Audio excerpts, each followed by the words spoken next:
I just want to jump right in, if that's okay. I Yeah. was I was reading your excellent book, Just Play, last week, and I must have got about chapter 3 when I noticed I was just really sort of serene and feeling so calm and peaceful. There was such a ring of truth to the words and the feelings behind the words, and it got me thinking.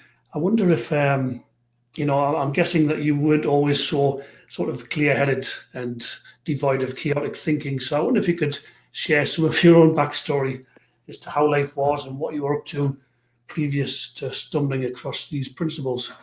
Yeah, I think it's probably worth saying that I'm still as prone to having chaotic thinking. It kind of just seems a bit different when it happens now. But definitely. So in terms of backstory, I, the reason that I came to be in this whole conversation originally was because I desperately wanted to be a brilliant musician and was striving like crazy for many years to do that. And somewhere along the line, like lots of us do, I got this idea that um, I had to have a psychologically difficult experience in order to be making progress. So I'd heard somewhere that I needed to feel confident when I stood on a stage or had an audition or did a performance. I started looking at and watching lots of videos of people playing and trying to figure out what was going on in their head, and thought I'd seen like charisma or confidence and tried to copy it. And I didn't realize that there were so many layers of thinking upon thinking upon thinking upon thinking that I was, I guess, innocently putting on myself.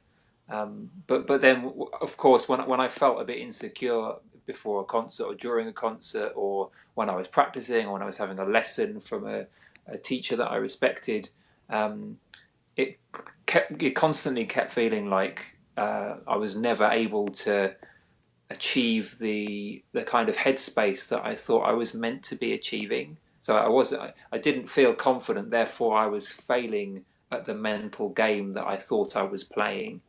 Um, and and that's a very common thing, but it felt like there was something that I just hadn't figured out, or I didn't have, that everybody else, or the people that I admired uh, had managed to practice into being different, or they were genetically different or something.